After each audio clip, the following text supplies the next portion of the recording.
Welcome, dear friends. Today's podcast draws its inspiration from Divine Intimacy Meditation number 7, titled The Mount of Perfection. With this episode, we are concluding this limited series of meditations from Divine Intimacy. Over the past episodes, we've explored themes like sanctity, grace, charity, and living in union with God, each one building toward a deeper relationship with Him. While this limited series concludes with the first week of Advent, it is not ending forever. Tune in for more episodes of divine intimacy during special liturgical feasts or seasons like Lent. These meditations are timeless, and there's always more to learn and share. I hope this podcast has helped you grow in your faith and given you a deeper appreciation for divine intimacy. It's a wonderful book that you can keep using daily to stay close to God. Now let us begin our journey into Father Gabriel's profound spiritual insights. Welcome back. This week we've journeyed together exploring divine intimacy. We've contemplated the call to sanctity, the transformative power of grace, and how surrendering to God's will, even in our daily duties, can draw us closer to Him. It's been quite a journey. It has. And in our final meditation today, the Mount of Perfection, we'll find a beautiful synthesis of these themes. St. John of the Cross presents us with a powerful image, a roadmap of sorts for what it means to strive for union with God. St. John of the Cross, a doctor of the Church, truly a master of mystical theology, offers us this graph of the Mount of Perfection to help us understand the spiritual journey. It speaks to us on so many levels and invites us to really contemplate our own progress, toward that union with God. Toward that union. So, could you paint this picture for our listeners? Describe the Mount of Perfection for us. What do we see? Well, imagine a majestic mountain reaching high toward the heavens, and at the very summit there's a circle with an inscription. It reads, "Only the honor and glory of God remains." Powerful. This peak, that's our ultimate goal in this spiritual striving. It's complete union with God, where the soul, purified of all those earthly attachments, finally rests in Him. That inscription is a profound reminder of where our hearts should ultimately be pointed. But let's look at the base of this mountain. We see 3 distinct paths. Each one seems to offer a different way up, a different way to reach the summit. Could you walk us through these paths and help us understand what they represent? Let's start with the path on the left. This one looks wide and inviting, seemingly easy to travel. Along its edges, we see inscriptions representing worldly desires: honor, repose, taste, liberty, even the pursuit of knowledge, but for its own sake. This is the path most often chosen, wouldn't you say? It's the path of those seeking happiness in created things. It is. Those attached to, worldly goods, worldly comforts. We're all tempted by those things, aren't we? We're human. Absolutely, it's part of our human experience. But this path, though it may initially seem to ascend, it never actually reaches the summit. There's an inscription that circles this path. It reads, "Neither the goods of earth nor the goods of heaven." It leads nowhere. It leads nowhere, exactly. It promises happiness, but it only delivers fleeting satisfaction. No true fulfillment. A cautionary tale. Yes, a reminder that even though these earthly desires may seem appealing, they cannot truly satisfy the deepest longings of our hearts. Now let's shift our attention to the path on the right. This one also seems appealing, though in a different way. This path represents an attachment to spiritual goods. Desires for glory, security, joy, consolation, even spiritual knowledge. Good in themselves, but they become obstacles if we're seeking them for our own satisfaction, not for love of God. you see it, this subtle distinction. Because this path, in spite of its spiritual appearance, it also falls short of the summit. It too bears that inscription. Neither the goods of earth nor the goods of heaven. Both paths, Yeah. the left and the right, they ultimately fail. They do. They remind us that we can't reach the summit through our own efforts or by clinging to our own desires. We need a different path entirely, one that requires a complete letting go. That brings us to the central path, the one that leads directly to the summit. It looks rather daunting. This path is narrow. It's rugged. A stark contrast to those easier paths on either side. This is the path of nada, or nothing. And along this path, the word nothing is inscribed repeatedly, like guideposts. It requires a stripping away of everything we cling to. Detachment from all that we hold dear. Detachment, yes. That's the right. Radical detachment from all our personal desires, both earthly and spiritual. But this nothingness, it's not emptiness to be feared. It's a space we create within ourselves for God to dwell. Nothingness. Yeah, It's quite a paradox, isn't it? a paradox indeed. At the base of this path, there's an inscription that speaks to this. In order to enjoy, know, possess, and be everything, desire to enjoy, know, possess, and be nothing. This is the path of those who seek God alone. To gain everything, we must give up everything. It's a concept that challenges our human understanding, yet it lies at the heart of the spiritual life. It does, and it's the path to that summit where only the honor and glory of God remains. What awaits us there, at the summit? Imagine your will perfectly aligned with God's will, where all your actions flow from pure love for Him. A state of unimaginable freedom. It is. The virtues of charity, faith, and hope, they blossom fully, no longer bound by external rules, but moved entirely by the Holy Spirit. St. John of the Cross describes it as a perpetual banquet, divine silence and divine wisdom. The soul abandons all other loves, all other attachments, and finds complete fulfillment in God alone. This is the culmination of the Advent journey. Yes, it is. In our meditation on the Lord cometh from afar, we anticipated that joy of God's arrival. And here on the summit, that joy reaches its fullness. God isn't merely near us, He dwells within us. It's breathtaking to consider that such union with God is possible for us. It's an invitation extended to every soul, a call to embark on this incredible journey of ascent. Of letting go, of being transformed by grace. Exactly. And within this meditation, St. John of the Cross includes a beautiful reflection from another great Carmelite mystic, St. Teresa of Avila. She offers encouragement and practical guidance for this demanding, yet ultimately rewarding path. St. Teresa's writings are so powerful. Her insights are invaluable. In this reflection, she ponders this path of nothing and uses Christ's own words. Remember when Jesus said, "If any man will come after me, let him deny himself and take up his cross and follow me." He was essentially describing this very path, this path to the summit. The call to deny oneself, to embrace suffering, to take up one's cross, it's all integral to this emptying, to this letting go that allows us to be filled with God. You understand? And St. Teresa, she recognizes the human struggle in this letting go.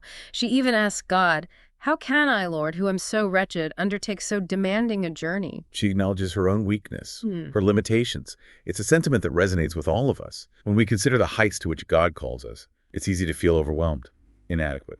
And that's where St. Teresa's wisdom shines. She doesn't shy away from that feeling.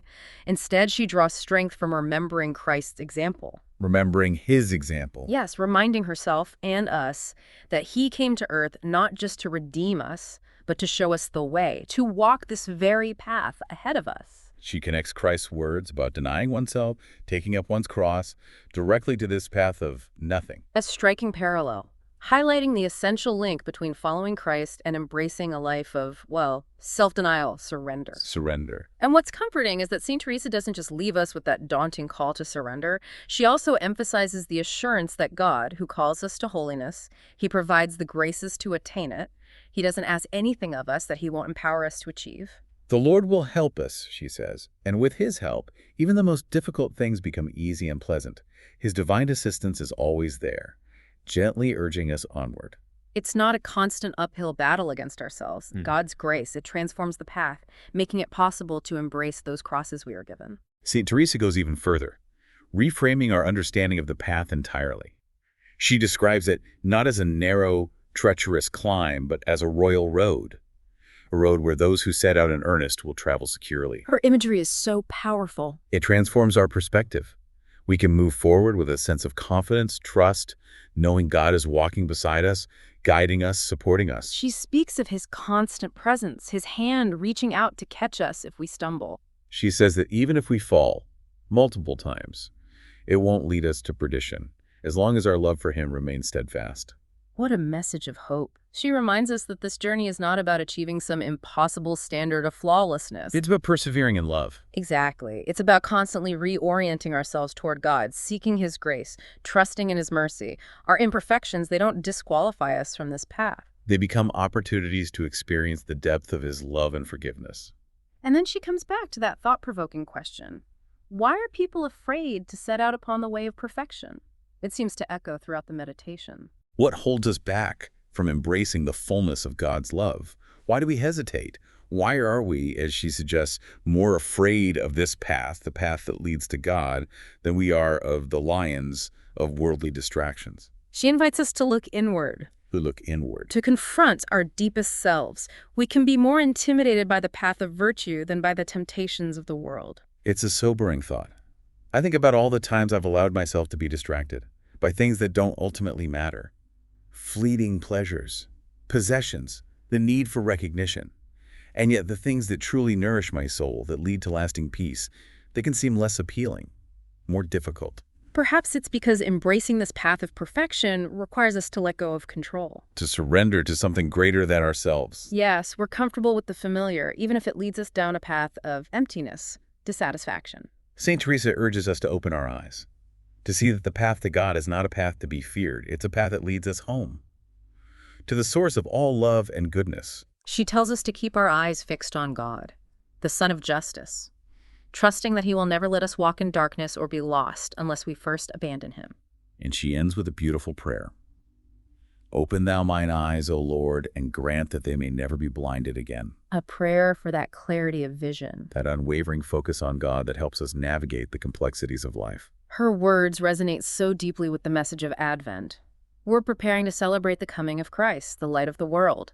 He enters into the darkness to illuminate our path, to guide us toward him. St. Teresa's reflection is a powerful way to close this meditation. She challenges us, but she also assures us of God's presence and grace every step of the way. She reminds us that this journey, while demanding, is ultimately one of joy, security, and profound fulfillment. As we near the end of this series on divine intimacy, I'm struck by the depth of the insights we've encountered. It's been a journey through the heart of Carmelite spirituality.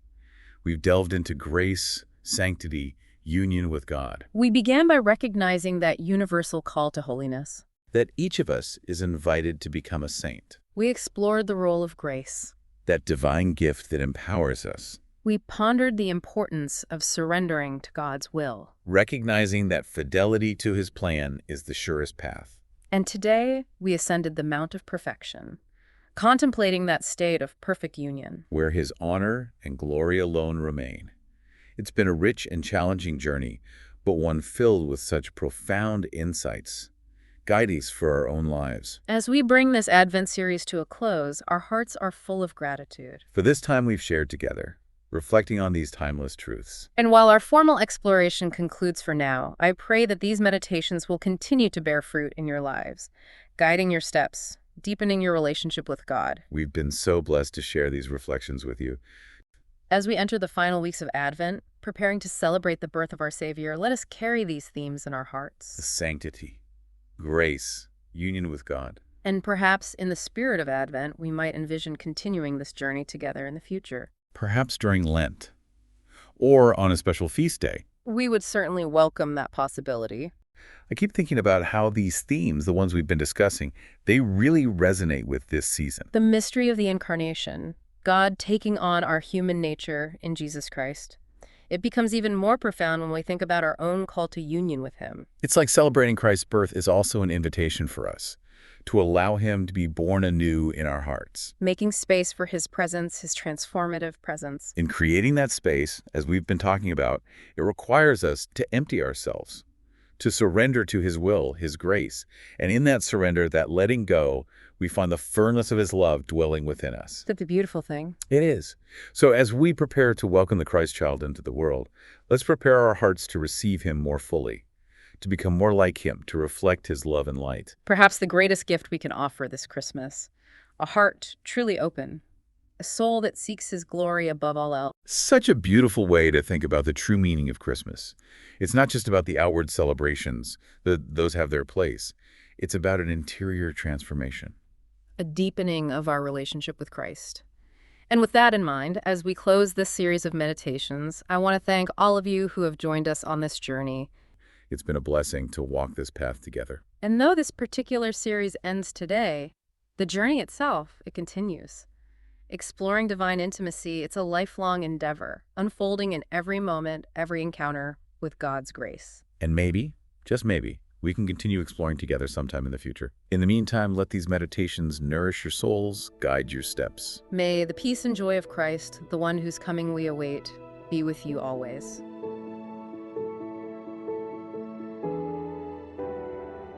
Thank you so much for listening, praying, and being part of this journey. I'd love to hear from you, what you enjoyed, what you'd like to hear in the future, or just your thoughts. Your feedback means so much. Until next time, May God bless us and keep us close to his heart. Take care and see you soon.